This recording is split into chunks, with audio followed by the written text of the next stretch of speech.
வணக்கம் நண்பர்களே. அதிர்ஷ்டம் தரும் யோகம் உங்களை மகிழ்ச்சியோடு சந்திக்கிற மகிழ்ச்சி அடைகிறோம். இந்த தொகுப்பில் உங்களுடைய எண்ணப்போல் வண்ணம் உங்களுடைய உடலில் உள்ள சட்டைகளிலோ நிறத்தில் இருந்தால் உங்கள் அதிர்ஷ்டமாக இருக்க போகிறத நம்ம ஒவ்வொரு ராசி சொல்லிகிட்டே வரோம். இன்றைக்கி பார்க்க ஒரு ராசி நம்மளுடைய விருச்சிக ராசி அன்பர்கள். காலதெய்வம்ல இது 8ஆம் இடம். 8ஆம் இடத்துக்கு அதிபதியாக இருக்கக்கூடிய செவ்வாய் பகவான். இந்த செவ்வாய் வீட என்ன நட்சத்திரம் இருக்குது உங்கள் வீட்டில்? விருச்சிகராசிக்காரங்களை நல்லா கேட்டுக்குங்க. உங்களுக்கு விசாக நட்சத்திரம் 4ஆம் பாதமும், அனுச நட்சத்திரம் 4 பாதமும், கேட்டை நட்சத்திரம் 4 பாதம், மொத்தம் 9 பாதம் உங்கள் ராசியில் இருக்குங்க. 2 முழு நட்சத்திரமும் 1 உடைவட்ட நட்சத்திரம் விசாக நட்சத்திரம் 3 பாதம் அங்கே போயிடுச்சு, துலாம் போயிடுச்சு. 4 உட்கார்றாரு. இந்த நட்சத்திரத்தில் பிறந்தவங்க விசாகத்தை எடுத்துக்கிடுவோம். ஃபஸ்ட்டாக விருச்சிக ராசி விசாக நட்சத்திரம். உங்களுக்கு செவ்வாயும் குருவும் யோகாதிபதி. செவ்வாய்க்கு பிடிச்ச கலரு சிகப்பு, குருவுக்கு பிடிச்சது பொன்னிறம், மாம்பழ கலர், மஞ்சள் கலர். மஞ்சளில் ரொம்ப அந்த செந்தூர மஞ்சள் சொல்லுவதில் அந்த மாதிரி கலர். அரக்கு சிகப்பு பொம்பளை சொல்லுவாங்க, பட்டு பொருள் எடுப்பாங்க பெண்கள்லாம். ஏம்மா அரக்கு சிவப்பு எடுங்கம்மா, அரக்கு போல் குங்குமம். அந்த அரக்கு சிவப்பு விருச்சிக ராசிக்கு டாப்பாக இருக்கும். அரக்கு சிவப்பில் பொட்டு வைங்க, பெண்களோ ஆண்களோ அரக்கு சிவப்பில் கொண்டாட ட்ரெஸ்ஸுகளை போட்டு பாருங்கள், அற்புதமான பலன் கிடைக்கும். உங்களுக்கு எந்த 7 சனி மண்டச்சி எதுவுமே வேகம் இருக்கும். அந்த வேகம் உங்களுக்கு தெரியாது. முள்ளு குத்துற மாதிரி இருக்கும், பார்த்தா சரி அவ்வளோதானே அப்படி போயிடுவீங்க. அதனால் இந்த கலர்னால் உங்களுடைய கவலைகள் கண்டிப்பாக தீரும் என்பதில் ஐயமில்லை.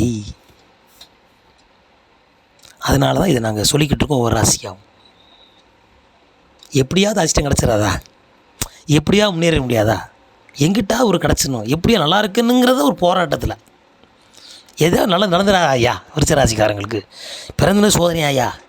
என்னையா மனுஷன் வாழ்க்கை, இருக்கும் போதும் சோதனை, வந்தபோதும் சோதனை, இன்றைக்கி தான் எங்கள் சோதனை தீரும்னு விருச்சிக ராசி நிறையா பேர் இருப்பாங்க. ஏன்னா அவங்க மனசை யாரும் புரிஞ்சிக்க முடியாது. என் ரகசியமான இடம் 8ஆம் இடம். சொல்லுவாங்க, என்னையா திருமணத்துக்கு முன்னால் ஒருமா இருப்பாங்க, திருமணத்துக்கு அப்புறமா இருப்பாங்க, குழந்தை, அதை ஒவ்வொரு பருவத்திலையும் பருவ மாற்றம் மாதிரி அவங்க வாழ்க்கையில் ஏற்றம் இறக்கம் இருந்து கொண்டே இருக்கும். அதனால் விருச்சிக ராசிக்கால புரிஞ்சிக்கவே முடியாது. உங்களை புரிஞ்சுக்கிறத சொல்லுவாங்க, நானே எனக்கு தெரியலையா, எனக்கு என்ன செய்ய எனக்கே தெரியலை, என்னத்தையும் அவங்க சொல்லுவாங்க. கால் போக்கில் போய்கிட்டே இருக்கேன் ஐயா, வந்தாலும் சந்தோஷம் வராலும் சந்தோஷம் சொல்லுவாங்க. அந்த மாதிரி இருக்கேட்டு உள்ளவங்க. ஆனால் எல்லாத்தையுமே நீங்கள் பொதுவாக எடுத்துக்கிடுவீங்க. சந்தோஷமாக சேர்த்தேன் அனுபவிச்சிருவோமியா, கஷ்டமாக சேர்த்தேன் என்னையா, ஒன்று இனிக்குன்னு சொல்லு இல்லை கசக்குன்னு சொல்லு, எதுனாலும் சேர்த்து என்ன நான் என்ன கூட தெரியலையாங்க உங்களுக்கு கேட்டானா, ஓ அப்படியா, ஏன்னா எங்கேயோ அவங்க ஏதாவது நினச்சிக்கிட்டே இருப்பாங்க. ஏன்னா வாழ்க்கையின் ரகசியமான இடம் 8ஆம் இடம். அதனால தான் இந்த 8ஆம் இடம் விருச்சிக ராசியில் போய் ராகுவும் கேதுவும் உச்சம் பெறுகிறார்கள். அவங்க சொந்தம் கிடையாது, எந்த வீட்டில் சொந்தம் வாங்கிடுவாங்க. ஆனால் உச்சம்னு எடுத்தது ஏன்னா மறைமுக இடத்துல மறைஞ்ச கிரகம் அவங்க ரெண்டும். அது நல்ல கிரகம், மறைஞ்சு தான் இருக்கும். அப்போ மறைமுக இடத்த மறைகிறாங்க, அந்த இடத்துல உச்சம் பெறுறாங்க. அதுக்கு தான் விருச்சிக ராசிக்காரர்களுக்கு உயிர் முடிச்சு எங்கே இருக்குன்னா உயிர் தடத்தில் இருக்கும். மறைஞ்ச இடத்துல இருக்குதா, அதுதான் ரகசியம். இப்போ விசாரணத்தில் பிறந்தவங்களுக்கு அந்த உயிர் தடத்தில் ஏதாவது பிரச்சனை இருந்தால் அதை உடனே சரி பண்ணி கொள்ளுங்கள். அதான் வீக் பாயிண்ட் 1. 2வது, நீங்கள் விசாரணத்தை பெறவங்க என்ன செய்யணும்னா எதுலேயுமே பற்று அற்று இருக்கணும். ரொம்ப பற்றாக இருந்தால் அது கிடைக்காம போயிடும். நல்லா தெரிஞ்சுக்கங்க, உங்கள் மேலே யாரும் பற்றாமல் இருக்கக்கூடாது, நீங்களும் பற்று அதிகமாக வைக்கக்கூடாது. இப்போ சொன்னோம்ல, வந்தாலும் இது இந்த மாதிரி இருந்தால் இவங்களெல்லாம் கிடச்சிரும். யார்? விசாக நட்சத்திரம். ஏன்னா குருவும் செவ்வாயும் இந்த வீட்டில் நுழையிறனால குரு 4ஆம் பாதம் கடைசியாக வந்து உட்கார்றாரு. எங்கே வைக்கிறாரு? விஷயத்தை உட்கார்றாரு. அப்போ என்ன, பக்கத்தில் உள்ள நட்சத்திர சாரம் லைட்டாக அப்படியே வாசனை பண்ணும். சொல்லுவாங்கள்ல, பக்கத்தில் ஏதாவது வீட்டில் ஏதாவது சமையல் பண்ணாங்கன்னா, புளியோரை வடை அடிக்குது, என்ன சகல் வடை அடிக்குது, என்ன சால்னா அடிக்க சொல்லுவோம், அந்த அந்த வாசனை இருக்கும். அப்போ இந்த விருச்ச ராசிக்காரங்க ஏதாவது தேடிக்கொண்டே இருப்பார்கள். ஏன் வாழ்க்கையில் திருப்திங்கிறதே இல்லாமல் இருக்கும். அப்போ இந்த திருப்தி அடைகிறதுக்கு உங்களுக்கு நிறம், வண்ணம் உங்களுக்கு கண்டிப்பான ஒரு சாந்தியை கொடுக்கும். அந்த நிறம் விசா நட்சத்திரத்துக்கு மஞ்சளும் சிகப்பும் நீங்கள் அணிஞ்சு பாருங்கள். உங்களுடைய உள்ளம் தெளிவாகும். இல்லத்தில் பணமழை பொழியும் என்பதில் ஐயமில்லை. என்ன சாமி இப்படி சொல்கிறீங்க அப்படி கேட்கலாம். ஏன்னா இதை பூரா அனுபவித்து மற்றவங்க சொல்கிறத வச்சு தான் இவ்வளோ சொல்லிக்கிட்டு இருக்கோம். சும்மானு சொல்லலை, இது பூராமே அனுபவத்தில் சொன்ன விஷயங்கள். எல்லோரும் சொல்லுவாங்க, என்ன எங்கள் சாமி அப்படி ஒன்றும் எங்களுக்கு தெரியலையே அப்படிம்பாங்க. அந்த மாதிரி நினைக்கவே வேண்டாம். சரி, அடுத்து அனுச நட்சத்திரம். இந்த அனுச நட்சத்திரம் அதிபதி யார் அப்படின்னா, யார்? சனி பகவான். முழுக்க முழுக்க சனி பகவான் எந்த வீட்டில் உட்காந்துருக்கா பாருங்க, அவர் பிடிக்காத வீட்டில் போய் உட்காந்துருக்கிறார். யார்? செவ்வாய்க்கும் சனி சுத்தமாக பிடிக்காது. ஆனால் அவர் வீட்டில் 4 பாதத்தை சேர்ந்து உட்காந்துருக்கிறார். எப்பயுமே பழமொழி சொல்லுவாங்க, எதிரியே இல்லாமல் வாழலாமியா, ஆனால் வளர முடியாது. எதிரி இருந்தால் தான் வளர முடியும். ஒரு படத்தை எடுத்துக்குவோம், படத்தில் எல்லாமே காமெடி எல்லாமே ப்ளஸ்ஸாக இருந்தால் அங்கே சுவாரஸ்யம் இருக்காது. ஒரு நெகட்டிவான கேரக்டர் இருக்கணும், அப்போ தான் அந்த படம் சுவாரஸ்யமாக இருக்கும். ஒரு போட்டின்னு வேணுங்க, அந்த போட்டி இருந்தால் தான் அந்த போட்டிக்கு சுவாரஸ்யம் கிடைக்கும்.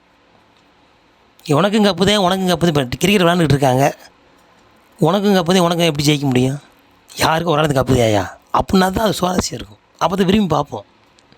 அந்த மாதிரி சனி பகவானுடைய நட்சத்திரம் அதிகமாக இருக்கக்கூடிய அனுச நட்சத்திரம் விருச்சராசி உட்காருது. சனிக்கு என்ன கருப்பு? முழுக்கமும் கருப்பு.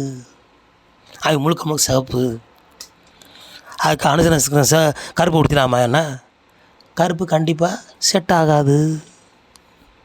இப்போ என்னங்க செய்கிறது அப்படின்னா, கருப்பு பொட்டு வச்சுக்கிறலாம். இந்த வீடுகளில் குழந்தைகளுக்கு நல்லா மேக்கப் பண்ணுவாங்க, கடைசியில் திஷ்டி போட்டு வைப்பாங்க. ஏயா கழிஞ்சிச்சு போட்டேன் பிள்ளைக்கு. பொண்ணுக்கு அலங்காரம் பண்ணுறாங்கன்னா சைடு ஓரத்தில் சின்ன புள்ளி வைப்பாங்க. எதுக்கு? கருப்பு இருக்கணும், இருந்தால் தான் கணிஞ்சிட்டு வராது. அப்போ சிகப்பாக இருக்கணும், ஏதாவது சின்ன இடத்துல ஒரு சின்ன புள்ளி மாதிரி ஒரு கருப்பு வச்சுக்கலாம். ஆனால் தெரியக்கூடாது. அது சொல்லுவாங்களே, ஈயம் பூசணமாக இருக்கணும் பூசாமல் இருக்கணும் மாதிரி அந்த இடத்துல புள்ளி இருக்கமாக இருக்கணும், புள்ளி தெரிஞ்ச மாதிரி இருக்கும் தெரியாமல் இருக்கணும். அப்புறம் ரொம்ப சின்ன புள்ளி, அது ரொம்ப உன்னியோடு தெரியணும், தூரத்தில் தெரியக்கூடாது. அந்த மாதிரி வச்சுக்கலாம். பார்த்தா சிகப்பாக இருக்கணும், பக்கத்தில் ஒன்று சின்ன புள்ளி இருக்கியா அப்படிங்கிற மாதிரி தெரியணும். கந்திஷ்டி மாதிரி ஒரு புள்ளி மாதிரி ஒரு டிசைன் எடுத்துக்கலாம். அது ரொம்ப தெரியக்கூடாது, தெரியாத மாதிரி வச்சுக்கணும். அது உங்களுக்கு அதிர்ஷ்டமான கலராக அமையும். அப்போ கருப்புங்கிறது 1%, சிகப்புங்கிறது 99%. அப்படி வச்சுக்கோங்க, புரிஞ்சுக்கிருவீங்க. அப்போ தலைமுடி எந்த அளவுக்கு கருப்பாக இருக்குது, ஒரு முடி எடுத்தால் அந்த மாதிரி இருக்கணும். அப்படி இருந்தால் உங்களுடைய அதிர்ஷ்டம் அனுச நட்சத்திரக்காரங்களுக்கு சிறப்பாக இருக்கும். இல்லைங்க கருப்புங்க ஆகாதுங்க அப்படின்னு சொல்லுவாங்க சில பேருக்கு. அப்போ இவருக்கு பிடிச்ச விட எதுன்னா சுக்கரன் பிடிச்ச ஆள். அப்போ வெண்மையும் சிகப்பும் கலந்த கலர் போட்டுக்கலாம். ஏன்னா சனிக்கு பிடிக்கணும், இல்லை சனிக்கு பிடிச்ச ஆள் யார்? சுக்கரனை பிடிக்கும். அதுதான் அவர் என்ன பண்ணியிருக்காரு, துலாம் வீட்டில் போய் உச்சமாகறாரு. சுக்கரனுக்கு பிடிச்சது வெள்ளையும் சிவப்பு போடுங்க. வெளியில் சிகப்பு, இந்த வெளியில் பச்சைன்னு சொல்கிறோம், வெளியில் சிவப்பு போடுங்க அனுசத்துக்காரங்க, அவ்வளோதாங்க. அப்படி பண்ணிட்டால் உங்கள் வாழ்க்கை மகிழ்ச்சியாகவும் அதிர்ஷ்டமாகவும் இருக்கும். யாருக்கு? அனுச நட்சத்திரத்தில் பிறந்தவர்களுக்கு. ஏன்னா இந்த நட்சத்திரம் ஒரு தேவகணம் கொண்டது, அருமையான நட்சத்திரம், சொகுசாக வாழ நினைக்கக்கூடியவங்க. அப்போ எல்லாமே அமையணும்னா உங்கள் நிறம் உங்கள் வண்ணம் உங்களுக்கு ஏற்றதாக இருந்தால் உங்கள் வாழ்க்கை உங்களுக்கு தகுந்த அமைந்துவிடும். இது சூட்சுமம். சரி, அடுத்து கேட்டை நட்சத்திரம். பழமொழி சொல்லுவாங்க, கேட்டை நட்சத்திரத்தில் பிறந்தால் கோட்டை கட்டி ஆழ்வார்கள். அது என்ன கோட்டையா, மலை கோட்டையா, தங்க கோட்டையான்னு கேட்கக்கூடாது. அதை ஒரு சொல்லி வச்சுருக்காங்க அந்த சாஸ்திரத்தில். இந்த கேட்டைக்கு அதிபதி யார் அப்படின்னா முழுக்க முழுக்க புதன் பகவான். புதன் ஞானத்துக்கு அதிபதி, குருவுக்கு அடுத்த நிலையில் பெறக்கூடியவன், ஜோக்கர் என்று அழைக்கக்கூடியவன், அலி என்ற கணம். ஆணாவும் இருக்கும் பெண்ணாவும் இருக்கும். பகலில் சூரியனும் இரவில் சுக்கிரனும் இருக்கக்கூடியவன். அதான் சுக்கிரன் சூரியன் சேர்ந்தே இருப்பார். ஒன்று சுக்கிரன் இருப்பார், இல்லை சூரியன் இருப்பார், இல்லை ரெண்டு நடுவில் உட்காந்துருப்பார். ஏன்னா அவர் தனியாக இருக்க முடியாது. அப்படிப்பட்ட புதன் இந்த நட்சத்திரம் அதிபதி கேட்டை. அவர் எங்கே உட்காந்துருக்கார்? செவ்வாயில் உட்காந்துருக்கிறார். இவருக்கு என்ன பிடிக்கும்? புயூர் பச்சை, அவர் புயூர் சிகப்பு. அப்போ சொன்னோம்ல, சிகப்பும் பச்சையும் கலந்த உங்கள் துணி வகைகள், சட்டையோ ஃபேன் ஷர்ட்டோ இல்லை உள்ளாடைகளோ இல்லை பட்டுச்சேரைகளோ, பெண்களாக இருந்தால் சுடிதார்களோ, நிறையா கலர் வருது. பச்சையும் சார் சொல்லவே வேணாம், எல்லாம் அழகாக கலர் அமையும். ஏன்னா முழுக்க முழுக்க கோவம் கரைஞ்சி அந்த செவ்வாய், அந்த கோவத்தை குளிர குடிக்கவும் புதன். பச்சை குளிர்ச்சி கூடியது, செவ்வாய் நெருப்பு. அதை கேட்டு வரச்சிக்கணும், என்னடா நீ அப்படின்னு எதிர்த்துக்கூடியவங்க. எதிர்த்துருவாங்க யாரையுமே படாருன்னு. தேவையில்லை போ, உன்கிட்ட கஞ்சி குடிக்கிறதுக்கு நான் கேரளாவுக்கு அடிமாடாக போயிடுவேன் அப்படிலாம் பேசுவாங்க. சொல்லுவாங்கள்ல, போயா உன்கிட்ட இருக்கிறதுக்கு நான் அங்கிட்டு போயிடுவேன் நான், அப்படி தன்னை வெறுத்து வாழக்கூடியவங்க. சரி தேவையில்லை போயா, சொந்தமாவது பந்தமாவது, ஊரை தெரிஞ்சுக்கிட்டேன் பாட்ட மாதிரி ஊரை தெரிஞ்சுக்கிட்டேன், உலகத்தை புரிஞ்சுக்கிட்டேன், போதும் போங்க தெரியும் எங்களுக்கு, அந்த ஆணைக்கு 1000 வாழ்ந்த போகிறோமாக்கும், மனித உடம்பு தானையா அப்படின்லாம் தத்துவம் பேசுவாங்க. ஏன்னா வாழ்க்கை நிறைய அடிபட்டு மிதிப்பட்டு ரொம்ப அனுபவப்பட்டு போதும் ஆகி சொந்தமே வேணாம்டா அப்படின்ட்டு கடைசி நடிக்க பழகி வாழ்ந்துக்கிட்டு இருக்கவங்க தான் இந்த கேட்டை நட்சத்திரத்துறவங்க. இதுதான் உலகம்யா, வேறு வழி கிடையாது. இவங்க திருத்த முடியாது. ஊரில் எல்லோரும் அம்மனை மலைஞ்சா கோமலை இந்த மாதிரி கோமாளி அரைஞ்சன மாதிரி நம்மளும் ஊரோட ஒத்து போயிடணுங்க மாதிரி வருவாங்க. ஏன்னா வேறு வழி கிடையாது, இவங்க திருத்த முடியாது. ஏன்னு முடிஞ்சு போச்சு. இவங்கள திருத்தி என்ன ஆக போகுது போ அப்படின்ட்டு ரொம்ப வாழ்க்கையில் ரொம்ப அனுபவப்பட்டு கடைசியாக இப்படி தான் இருப்பாங்கப்பா போகிறாங்க. இனி நம்ம வாழ்க்கையை பார்ப்போம், இவங்களுக்கு உழைச்சது போதும். எவ்வளோதே நானும் எவ்வளோதே நடிக்கிறதுயா அப்படிம்பாங்கள்ல, நானும் எவ்வளோதே நடிஞ்சு பேசுகிறது. இப்போ திருந்துவேன் பார்த்தா அப்போ ஏன் திருந்துற மாதிரி தெரியல, நான் திருந்திக்கிறேன், என்னை விடுங்கடா அப்படின்னு போகிறவங்க தான் கேட்ட நட்சத்திரக்காரங்க. வாழ்க்கையில் இரவும் பகலாக இருக்கும். முற்பகுதி ரொம்ப கஷ்டப்பட்டா பிற்பகுதி சூப்பராக இருப்பாங்க. முற்பகுதி சூப்பராக இருந்தால் பிற்பகுதி பின்னப்படி எடுத்துரும்.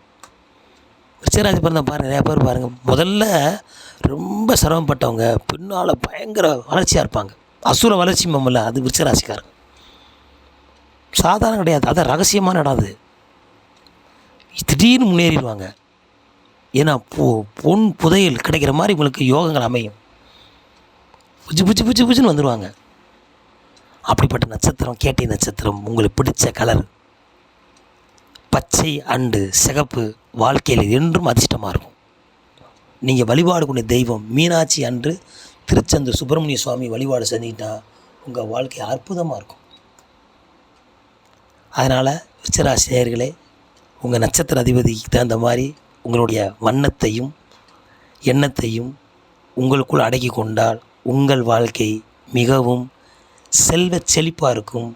அனைவரும் அதிர்ஷ்டம் தரும் யோகம் அனைவருக்கும் பெற வேண்டும் சொல்லி அன்புடன் வாழ்த்தி மகிழ்கின்றோம். மீண்டும் அடுத்த தொகுப்பில் சந்திப்போம். நன்றி, வணக்கம்.